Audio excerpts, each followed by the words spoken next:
Anda masih bersama kami dalam Newsroom dan masih membahas terkait Menteri Perempuan di Kabinet Indonesia Maju. Kalau kita tahu begitu ya, sekarang ini Kabinet Indonesia Maju ada beberapa Menteri Jokowi yang wajah lama maupun wajah baru yang menjabati bidang menteri di beberapa bidang gitu. Nah, tadinya mungkin yang tahun ini lebih atau yang periode ini lebih sedikit begitu. Nah, tanggapan Ibu sendiri, Bu Ade Rosi seperti apa nih? Ya tentunya sebagai politikus perempuan, ya saya menyayangkan adanya pengurangan jatah Menteri Perempuan dalam Kabinet Indonesia Maju saat ini. Tetapi bagaimanapun juga, tentu harapan kita banyak besar sekali terhadap 5 Menteri Perempuan yang telah dilantik ini, termasuk 1 Wakil Menteri Perempuan.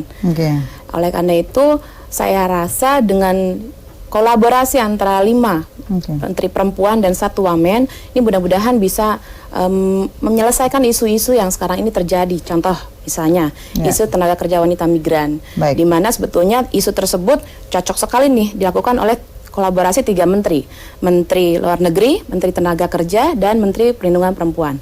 Jadi insya Allah mudah-mudahan kalau 3 menteri ini bekerja dengan sinergi baik, kemudian bekerja dengan maksimal, mudah-mudahan isu utama kita terkait tenaga kerja migran ini bisa diatasi dengan baik. Lebih gampang berkoordinasinya. Lebih gampang koordinasi. Kalau Bu Siti sendiri melihatnya seperti apa nih ketika keterwakilan perempuan di Kabinet Indonesia Maju periode ini seperti apa? Ya, tentu kita cukup menyayangkan ya, apalagi kalau kita ikuti proses debat dari mulai Pilpres sampai penentuan menteri. Ketika debat itu Pak Jokowi yang pertama kali bertanya soal komitmen kompetitornya terkait keterwakilan perempuan. Jadi pertanyaan yang diajukan kepada kompetitornya soal keterwakilan perempuan. Nah, di sana tentu kita berangkat dengan harapan bahwa wah nanti ini akan ada perbaikan nih, akan ada angin segar ketika misalnya pembentukan kabinet dan lain sebagainya. Kami memang aktif mendorong sejak awal tidak hanya pembentukan kabinet tapi juga pimpinan alat kelengkapan dewan agar memuat dan mengutamakan paling sedikit 30% perempuan. Apalagi konfigurasi kabinet jilid pertama Pak Jokowi kan 9 dari 34 itu cukup visioner, meskipun kalau dari sisi komposisi masih di bawah 30%. Nah, yang sekarang justru misalnya yang juga menjadi catatan dan mestinya ke depan harus lebih baik, pemilihan Menteri Pemberdayaan Perempuan dan Perlindungan Anak. Kalau semua menteri lain kan dipanggil di istana fase perkenalan katanya hari Senin dan Selasa, Men KPPPA itu kan tidak diperkenalkan seperti menteri-menteri yang lain. Lalu juga figurnya kemudian tidak banyak yang juga kita kenal ya dalam konteks gerakan nasional.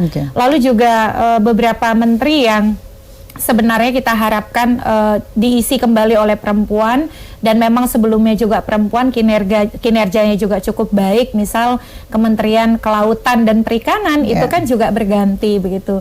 Nah, ini yang saya kira Pak Jokowi perlu perbaiki lagi ke depan, terutama pengisian posisi-posisi penting. Ini cukup disayangkan karena bagaimanapun 9 dari 34 pada periode pertama bagi kami adalah capaian yang positif, dan mestinya kan itu berlanjut ya. Ini dari 12 wamen misalnya hanya 1 perempuan. Nah, ini yang bagi kami meskipun menjadi sebuah catatan, mestinya bisa dijawab dengan program, dengan kinerja dari kabinet ini yang lebih berorientasi pada isu perempuan. Karena kalau persoalan perempuan kita selesai, persoalan bangsa juga beres gitu. Itu kan pendekatannya ya. Baik.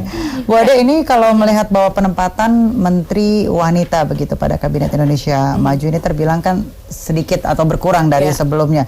Dan ada beberapa posisi yang tadinya wanita terus digantikan oleh pria. Apakah menurut Ibu sendiri yang dijabat wanita pada Kabinet Indonesia Maju sebelumnya begitu sudah sesuai, dan sebenarnya strategi Presiden ini mengganti dalam tanda kutip Menteri Perempuan itu apa sih? Ya, pertama-tama ingin saya jelaskan bahwa jabatan menteri ini tidak tergantung dengan perempuan atau laki-laki, karena jabatan menteri ini ya inklusif. Jadi siapapun itu pasti bisa melaksanakan dengan baik asalkan dia mau bekerja, mau bersinergi dan berkarya untuk bangsa dan negara ini.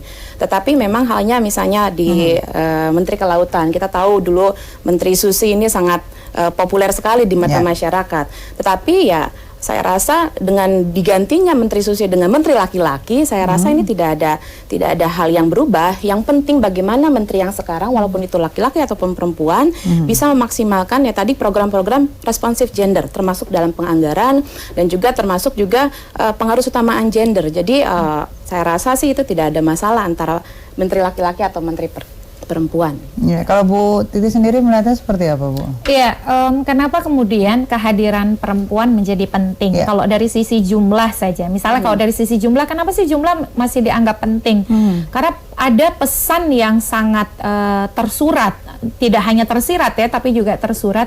Ketika semakin banyak perempuan menduduki posisi-posisi publik, maka pesan pentingnya kepada masyarakat bahwa perempuan dan laki-laki tidak dibedakan untuk dapat berkiprah di ruang publik dan ruang politik. Itu dari sisi pesan pendidikan politik yang penting bagi masyarakat kita.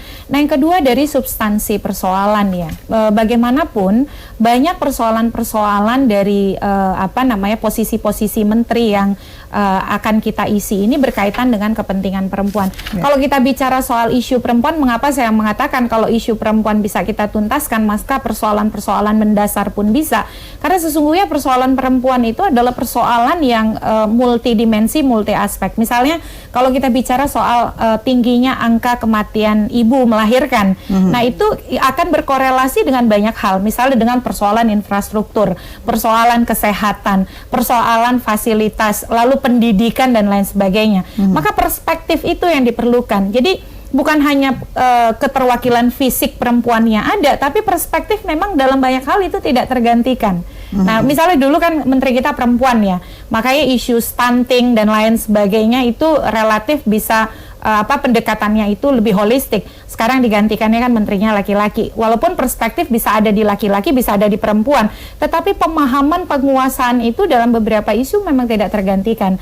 Dan pesan pentingnya adalah sekali lagi ketika misalnya jumlah ini menurun dari 9 ke 5. Sebenarnya kalau bicara stok, banyak perempuan-perempuan yang bisa mengisi 34 itu. Tapi kembali ini kan soal komitmen dan juga kepentingan. Nah, kalau sudah bicara kepentingan, Pak Jokowi kan bilang ada 300 nih nama gitu. Yang diambil 34 menteri, 12 wamen. Ternyata perempuan dalam konteks perebutan itu atau kanalisasi pada posisi itu tidak cukup kuat nih posisi tawarnya. Jadi ini yang mau tidak mau memang kita harus evaluasi. Kalau Bu Ade kan, Bu Rosi kan mungkin karena bagian dari partai koalisi ngomongnya agak lebih halus gitu. Tapi kalau kita kan publik inginnya yang terbaik bagi pemerintahan ini. Gitu. Baik, kami harus jeda sejenak pemirsa. Jangan kemana-mana, tetap bersama kami di Newsroom.